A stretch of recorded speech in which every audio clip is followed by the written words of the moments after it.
Michael, huge congratulations. You are the champion of the world. You've had some time to take it all in. Just try and sum up how you're feeling right now. I don't think I can describe it. I've finally done what I've said, all that heartache that I've done, been through, and finally I got to lift the trophy tonight and finally get that star on my shirt that I know I've worked hard for. And it wasn't just a World Championship tonight, I also got world #1 as well. For years, the label has been with you, born to be world champion, and you've never ever said anything other than it will happen. So just try and sum up what the last few years have been like, try and strive for that. For me, it's more about like when I look at my kids and tell them, if you're going to quit, just don't bother. You've got to keep doing it. You've got to keep persisting with it. The amount of heartache that you might get, like I lost 8 in a row, and then I won the 9th and the 10th. So now I'm 8-2 instead of 8-0.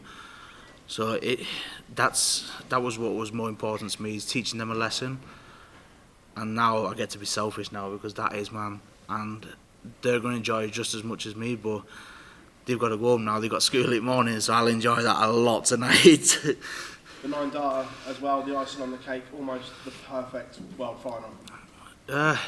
Yeah, it was, and I think when he missed a double 12, I gave him a little high five, well, a low five, because he lifted his hand up. But it was like, if I hit this now, he'll know I'm in this game. I'm not just going to shy away from it. I lost my darts, lost the set, the very first one, which was my darts, and I was like, again, is it going to happen again? But when that 9 went in, that kick-started me, gave me that belief that I needed, and also give him that doubt that I'm not just here to just to get another runners-up trophy. I'm here to play, and I'm here to try my best to win the World Championship.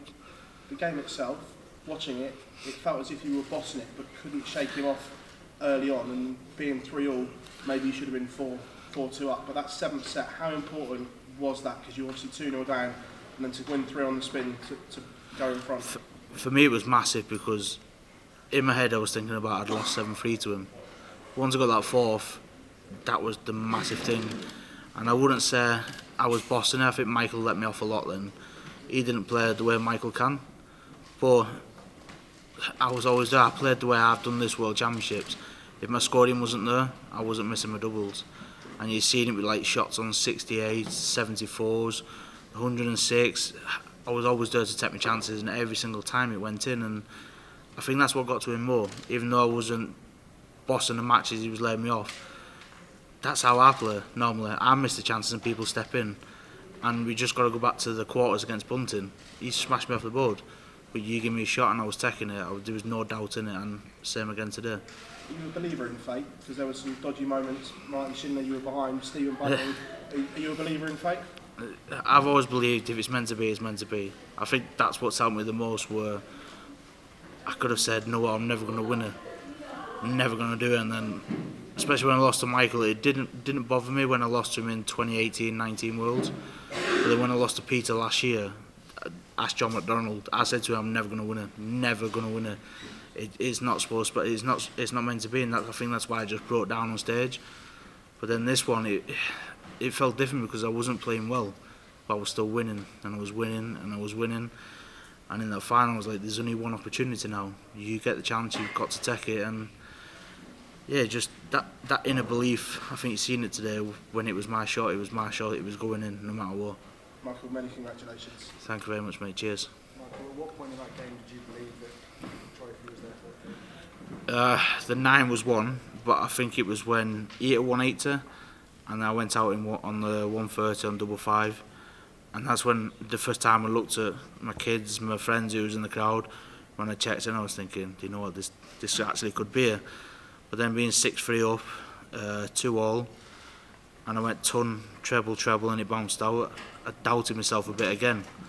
But then when that 106 went in the next set to all throw, I was like, Michael's not been playing well on his throw.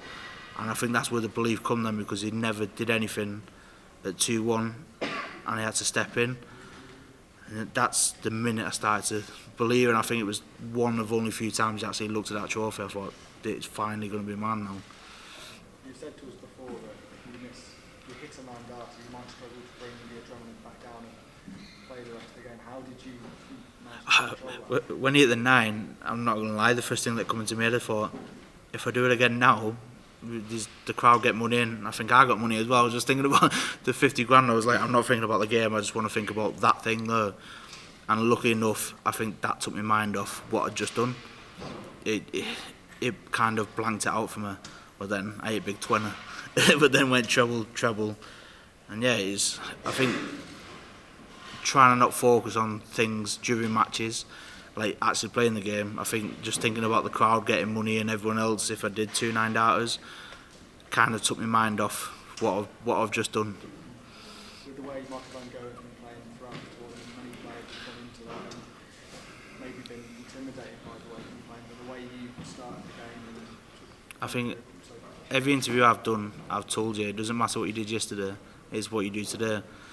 And I think you've seen that everything was about today. And I think with Michael, for the last, he played Dimitri yesterday and Dolby the game before, he wasn't tested. And I think that's where I think, was it my 3rd round game against Martin, that's where I was massively tested. I knew I had what I needed to when I had to pull out the bag.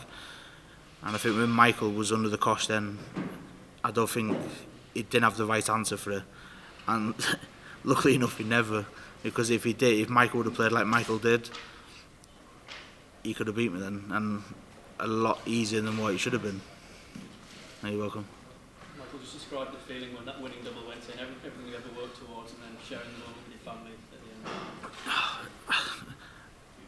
I went to run off, so the feeling just hit me straight away, but then I realised not to be ignorant. So I was like, went to run, turned back around quick, shook Michael's hand, and Michael was trying to talk to me, and I was like, just leave me alone. I just want to get to my wife, my kids and my family. I just want to be there.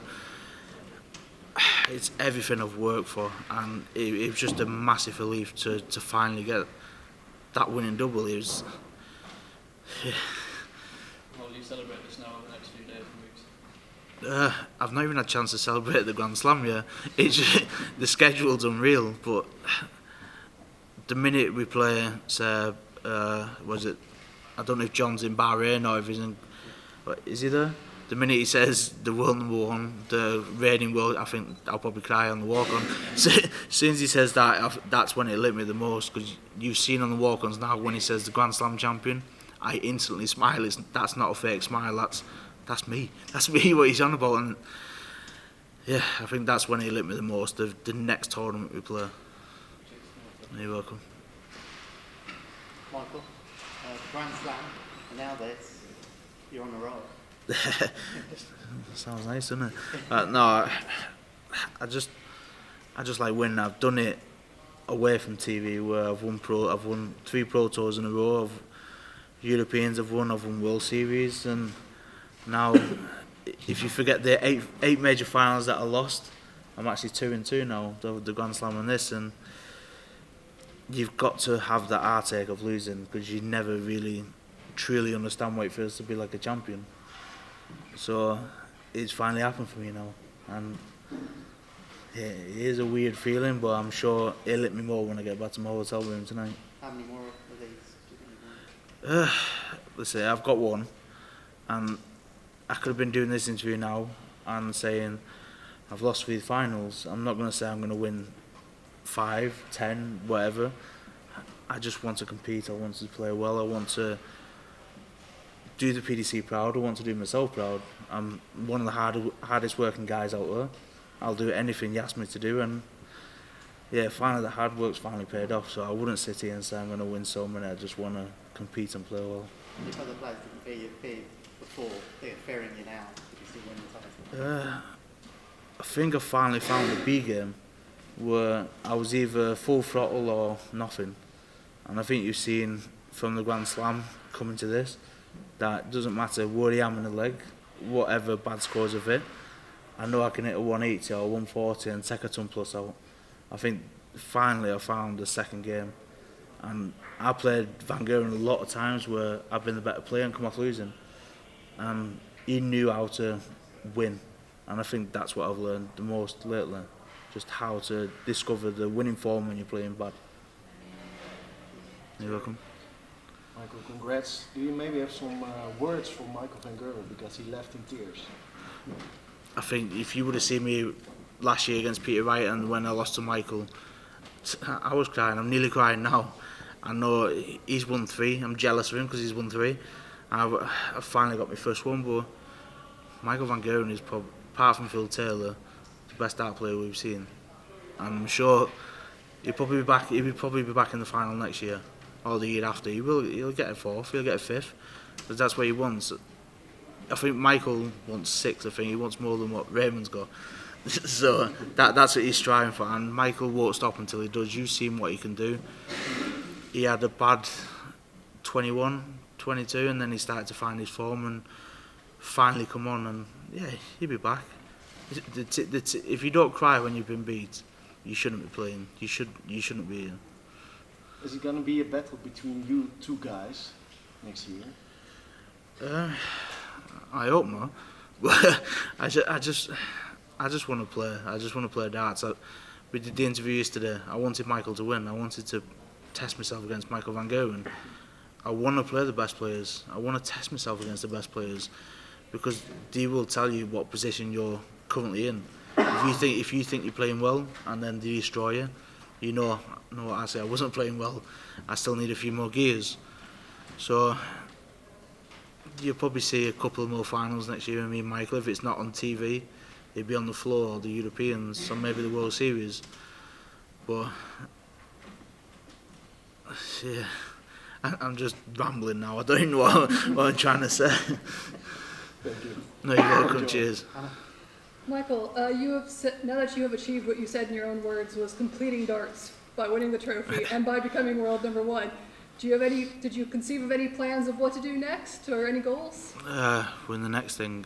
No, for me, I just want to compete. I want to play, and if I go to the next PDC event and don't win, I'll know I'll be back on the dartboard the day after, trying to get to another final, trying to get another trophy. For me, it's about the hard work I put in. It's like, obviously, I'm not going to practice tomorrow. There's no way I'm practicing tomorrow, but I will be back on the board, and I will be striving to obviously keep being world #1, to do that trophy proud and be a world champion, not just a one-off. I want to strive for greatness.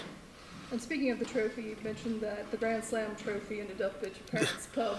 Is that the plan for the Citadel trophy as well? I think we're going to go to St Helens Stadium with that one, and I'm going to have some good pictures there with that. But yeah, I just want to. I think that will probably be there for a day, but that's not leaving my side. If that goes there for a day, I'll be there for that full day as well. That's not leaving. She'll probably, I'll tell you what, she'll be on the couch, and that'll be in the bed with me. So it's not leaving my side. Fantastic! Congratulations. Thank you. Cheers.